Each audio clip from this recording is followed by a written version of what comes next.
Hello students, welcome back. Last video में मैंने आप लोगों को ऑल इंडेफिनिट टेंस के बारे में समझाया था, पढ़ाया था। तो आप लोगों को ये नाम सुन के समझ में आ गया होगा कि आज की मेरी क्लास ट्रांसलेशन पे आधारित क्लास है और ट्रांसलेशन की ये क्लास मेरी पिछली क्लास से संबंधित क्लास है। तो पिछली क्लास में मैंने इंडेफिनिट टेंस दिया था, इस क्लास में मैं आपको लोगों को कॉन्टिन्यूअस टेंस समझाऊंगा, पढ़ाऊंगा। अगर यदि आपने मेरे पिछले वीडियो को नहीं देखा है तो जाके देखिए, इंडेफिनिट टेंस वहाँ से क्लियर कीजिए। कॉन्टिन्यूअस मैं यहाँ से आपको आज की क्लास में क्लियर किए दे रहा हूँ। चलिए चलते अपनी क्लास की तरफ। तो कॉन्टिन्यूअस टेंस यानी कि अपूर्ण काल। अब इस टेंस को अपूर्ण काल क्यों कहते हैं, इसको मैंने भी आपको अपने पिछले वीडियो लेक्चर में आपको क्लियर किया था। अब इस टेंस में हम जानते हैं कि अपूर्ण काल का ट्रांसलेशन किस प्रकार से किया है। सबसे पहले हम समझते हैं कि अपूर्ण काल की पहचान क्या होती है। पहचान के रूप में अपूर्ण काल में आप लोगों को वाक्य के अंत में रहा, रही, रहे यही शब्द मिल जाते हैं, जिससे कि सेंटेंस में पता लग जाता है कि जो कार्य है वो अभी भी पूरा नहीं हुआ है, वो वर्तमान में चालू है। तो सबसे पहले हम लोग देखते हैं कि प्रेजेंट कॉन्टिन्यूअस टेंस। अब प्रेजेंट कॉन्टिन्यूअस टेंस में क्या होते हैं ये चलिए देखते हैं। जैसा कि प्रेजेंट टेंस में हम लोग प्रेजेंट कॉन्टिन्यूअस टेंस यानी वर्तमान अपूर्ण काल। अब वर्तमान अपूर्ण काल में पहचान क्या होगी, बताया हमने, रहा, रही, रही। तो इसमें ये होगा हमारे पास, इस टेंस में हमें सब वाक्य के अंत में रहा है, रही है, रहे हैं, रहा हूँ इत्यादि शब्द मिल जाते हैं। और जैसा कि आप लोग पीछे लिखा हुआ व्हाइट बोर्ड पे देख रहे हैं कि इसमें लिखा इस टेंस की सहायक क्रिया इज, एम या आर होती है। अब इज, एम, आर का प्रयोग आप लोगों ने पिछली मेरे से पहले सबसे पहले ट्रांसलेशन के वीडियो लेक्चर में देखा होगा। अगर आपको फिर भी क्लियर नहीं है तो मैं आपको इसमें बता दे रहा हूँ कि इज, एम, आर का प्रयोग कहाँ पर होगा। यानी कि आई के साथ हम लोग एम का प्रयोग करेंगे, ही, शी, इट और किसी के नाम यानी प्रॉपर नाउन के साथ हम लोग इज का प्रयोग करेंगे। ये नाउन प्रॉपर होगा या सिंगुलर नंबर नाउन होगा तभी हम लोग इज लगाएंगे, ठीक है। और we, you, they, we, you, they और प्लूरल नाउन के साथ यानी बहुवचन संज्ञा के साथ हम लोग आर का प्रयोग करेंगे। ओके, समझ में आ गया होगा कि आई के साथ हम लोग एम लगाएंगे, ही, शी, इट और सिंगुलर नंबर नाउन या प्रॉपर नाउन के साथ हम लोग इज का प्रयोग करेंगे। बी, यू, दे तथा प्लूरल नंबर नाउन के साथ हम लोग आर का प्रयोग करेंगे। तो चलिए इसे नोट कीजिए, फिर आगे बताते हैं इसमें ट्रांसलेशन में क्या क्या रूल होते हैं। तो ये हमारा प्रेजेंट इन कॉन्टिन्यूअस टेंस के अफर्मेटिव सेंटेंस का सेंटेंस स्ट्रक्चर है। Subject plus is, am, are plus verb की first form plus ING plus object. जैसा कि आप लोगों को इज, एम, आर का प्रयोग अभी मैंने पिछली स्लाइड में ही बताया था कि इसमें किसमें इज लगे, किसमें आर लगे, किसमें एम का प्रयोग होगा।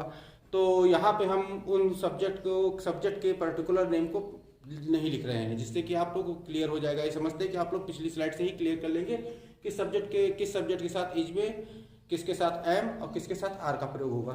तो इसके सेंटेंस स्ट्रक्चर को आप देखिए और इसके बाद एक एग्जाम्पल लेते हैं इसका हम।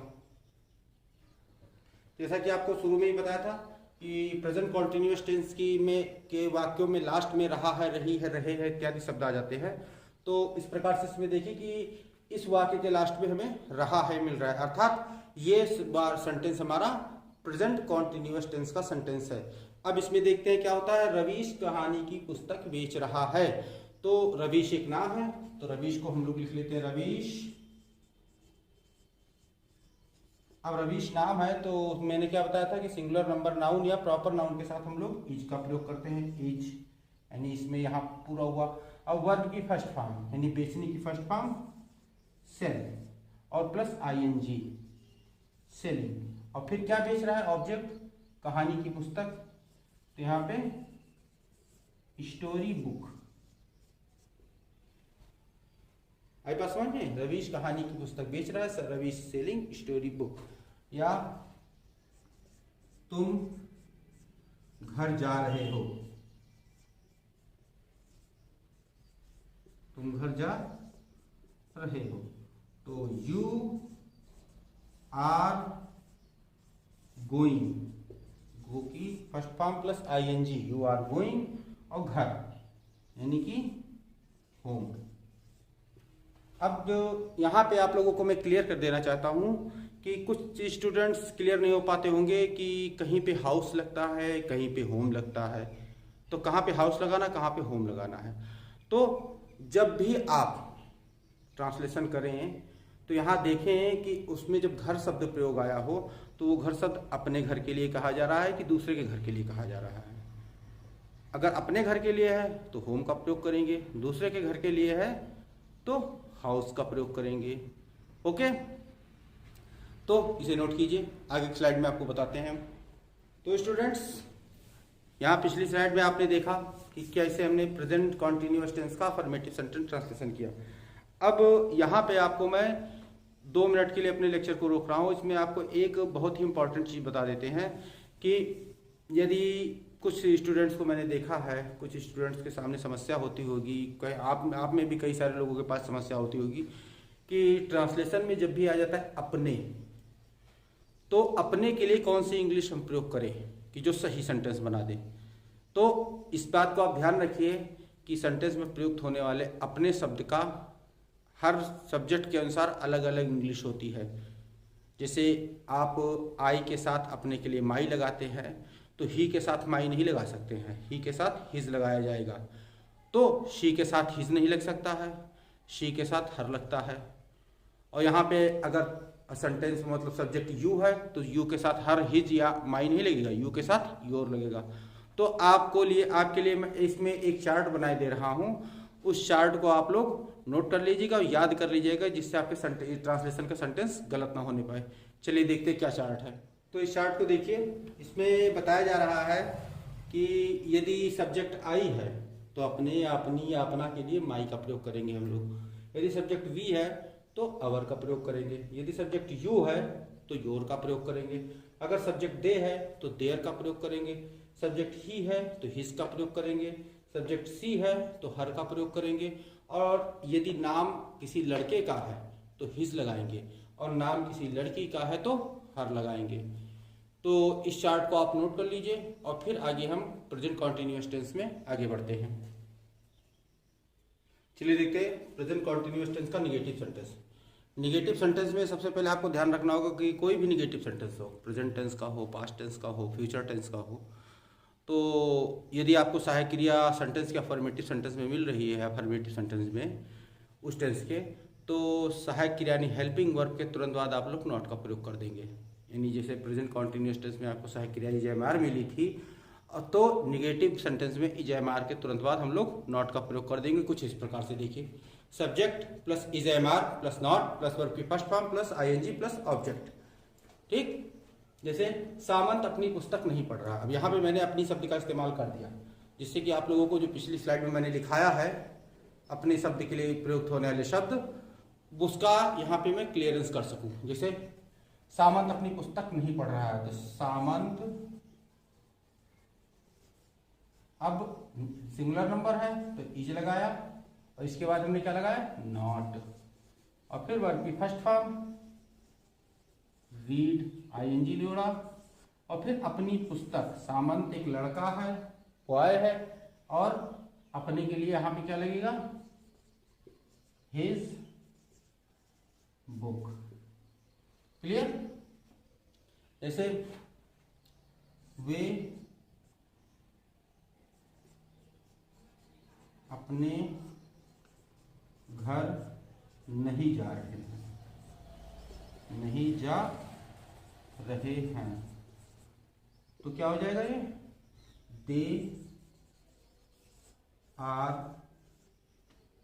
Not going to. अब यहां अपना वे लिखा है, सब्जेक्ट वे यानी दे है, और अपना लिखा है, अर्थात यहां पे हम लोग देयर का प्रयोग करेंगे, गोइंग टू देयर, और अपने घर के लिए क्या बताया था, होम।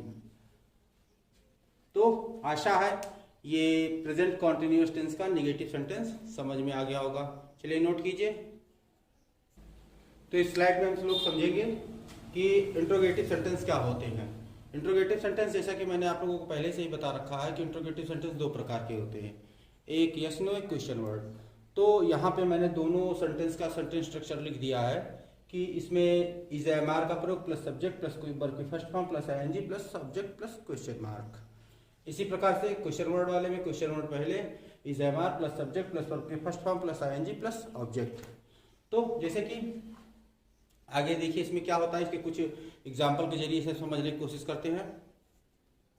जैसे पहला सेंटेंस यस नो टाइप का हमने लिया है कि क्या नीना अपना जन्मदिन मना रही है, तो इसका ट्रांसलेशन हो जाएगा is Neena celebrating her birthday.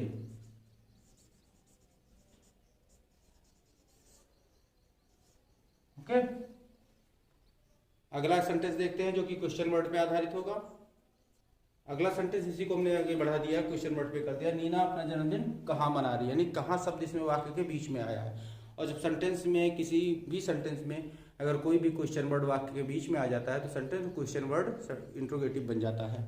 तो इस कहाँ की इंग्लिश हम लोग सबसे पहले लिखेंगे, इसे वेयर और फिर सहायक क्रिया इज, फिर नीना, फिर सेलिब्रेटिंग हर बर्थडे।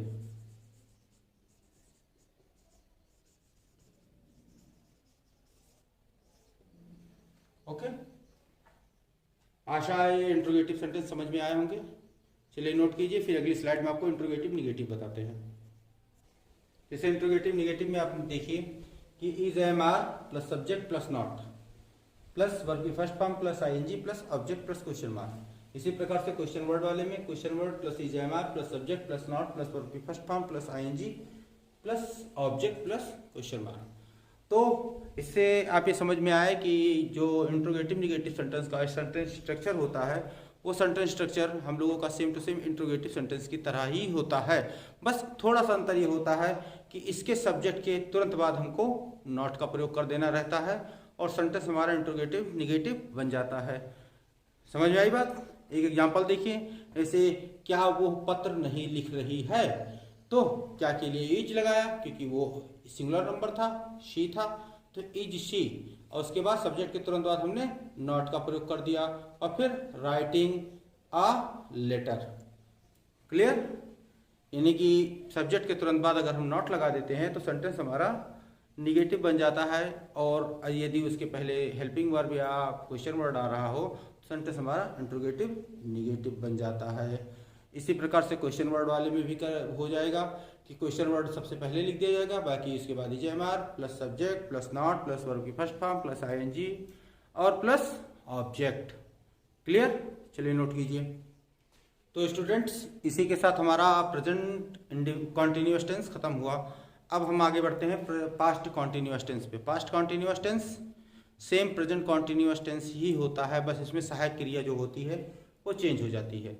जैसे आई, ही, शी, इट और नाम के साथ हम लोग सहायक क्रिया वाज का प्रयोग करते हैं, और बी, यू, दे तथा प्लूरल नाउन के साथ हम लोग वर का प्रयोग करते हैं, जैसा कि आपको पीछे लिख दिया है मैंने। और इसके बाद इसका सेंटेंस स्ट्रक्चर देख लीजिए क्या क्या होता है, फिर आपको एग्जाम्पल बताते हैं। तो स्टूडेंट, जैसा कि मैंने आप लोगों को प्रेजेंट कॉन्टिन्यूअस टेंस में बताया था कि प्रेजेंट कॉन्टिन्यूअस टेंस की पहचान होती है कि वाक्य के आखिरी में रहा है, रही है, रहा है, रहे हैं, रहा हूँ इत्यादि शब्द मिल जाते हैं, तो सेंटेंस हमारी समझ में आ जाता है कि प्रेजेंट कॉन्टिन्यूअस टेंस है।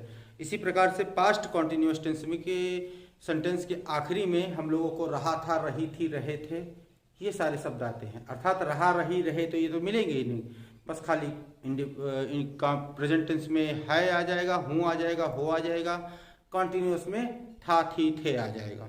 ठीक, जैसे अफर्मेटिव का सेंटेंस स्ट्रक्चर देखिए, subject plus was verb plus verb की first form plus ING plus object. जैसे एग्जांपल है मैं पढ़ रहा था, तो मैं पढ़ रहा था तो मैं के लिए आई लगाया, और आई के साथ हमने सहायक क्रिया क्या बताई है, वाज का प्रयोग करना, तो आई वाज, और पढ़ने का क्या हो जाएगा, reading, I was reading. Clear? समझ में आ गई बात? तो सेम प्रेजेंट कॉन्टिन्यूअस टेंस की तरह इस टेंस में भी सहायक क्रिया के तुरंत बाद हम लोग नॉट लगा के सेंटेंस को निगेटिव बना लेंगे।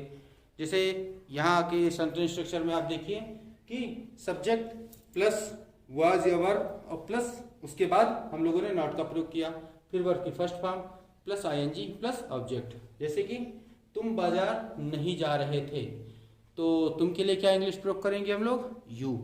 और यू के साथ हमने क्या सहायक क्रिया बता रखी है? वर का प्रयोग बताया है। और फिर जाने का गो और बाजार का मार्केट। इसे you were not going to market, going to market. Clear? यानी कि यहां से उम्मीद है कि अफर्मेटिव निगेटिव आपको ये सेंटेंस स्ट्रक्चर समझ में आ गया होगा। चलिए इसे नोट कीजिए, फिर अगली स्लाइड में आपको इंट्रोगेटिव बताते हैं। जिससे कि आप लोग देखिए कि आपके व्हाइट बोर्ड पे सामने इंट्रोगेटिव सेंटेंस के दोनों स्ट्रक्चर लिखे हुए हैं। एक वो स्ट्रक्चर जो हमें यस नो टाइप के सेंटेंस के लिए मिलता है, दूसरा स्ट्रक्चर वो हमें मिल रहा है जो क्वेश्चन वर्ड के लिए मिलता है। ठीक, तो ये दोनों स्ट्रक्चर आप लोग देखिए, वाज या वर का प्रयोग पहले, फिर सब्जेक्ट प्लस वर्ब की first form plus ING plus object plus question mark. ध्यान रखिएगा कि किसी भी इंट्रोगेटिव सेंटेंस को आप लोग जब भी कंप्लीट करें उसके बाद क्वेश्चन मार्क का अवश्य प्रयोग करें। यानी सेंटेंस में कोई भी सेंटेंस जब भी पूरा करते हैं, इंग्लिश में अफर्मेटिव सेंटेंस पूरा करें फुल स्टॉप लगाएं, निगेटिव पूरा करें फुल स्टॉप लगाएं, क्वेश्चन वर्ड क्वेश्चन सेंटेंस पूरा करें तो क्वेश्चन मार्क लगाएं। हिंदी में भी इसी प्रकार से पूर्ण विराम या प्रश्नवाचक चिन्ह का प्रयोग किया जाता है। ध्यान रखिए कि अगर सेंटेंस को आपने उसके फुल स्टॉप या क्वेश्चन मार्क से एंड नहीं किया तो सेंटेंस हमारा इनकम्प्लीट माना जाएगा। तो आप लोग ध्यान रखिएगा कि इन सबको चिन्हों को विशेष रूप से ध्यान रखिए, इसीलिए हमने आखिरी में चिन्ह इसमें भी लगा देते हैं और अफर्मेटिव में भी लगाया था। तो चलिए देखिए कि इसके एग्जाम्पल्स क्या होते हैं। पहला एग्जाम्पल हमारे सामने है, क्या वे क्रिकेट खेल रहे थे? तो वे के लिए हम लोग वर का प्रयोग करते हैं। पिछली स्लाइड में आपने देखा ही होगा। तो वे के लिए हम लोगों ने वर का प्रयोग किया, वर, और दे के लिए लगाया वे के लिए लगाया दे हमने, और फिर खेलने का लगाया प्लेइंग, वर्ब की first form plus I N G playing, और फिर cricket, verb they playing cricket, और उसके बाद क्वेश्चन मार्क।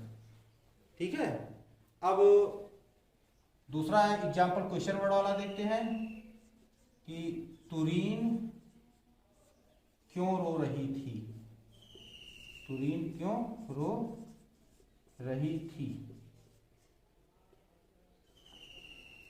तो why was तुरीन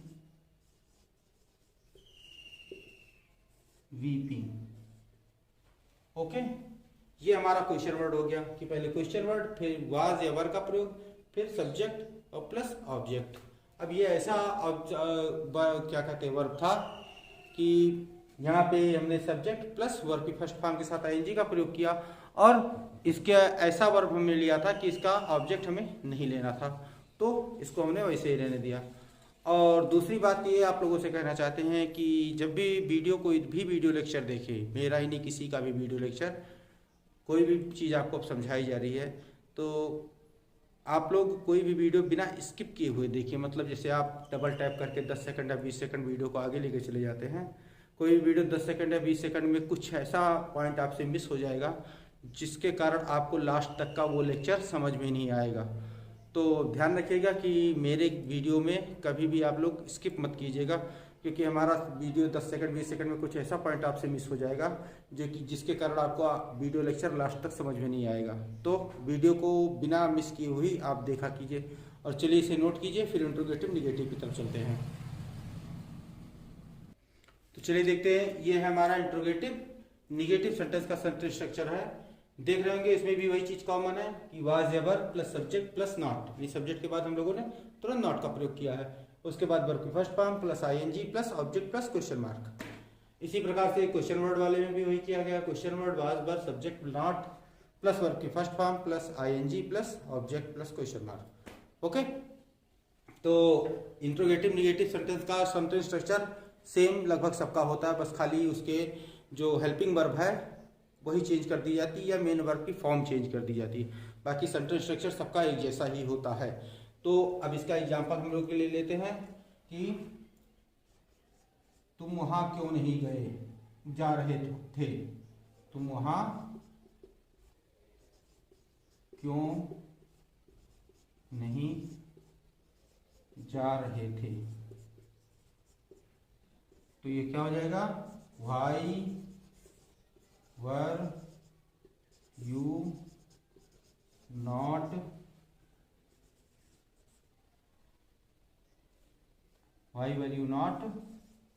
going there. Okay, आशा है ये पास्ट टेंस का समझ में आया होगा। और दूसरी बात ये है कि जब भी आप लोग ट्रांसलेट कीजिए तो पिछले वीडियो में मैंने आपको इंडेफिनिट टेंस पढ़ाया था।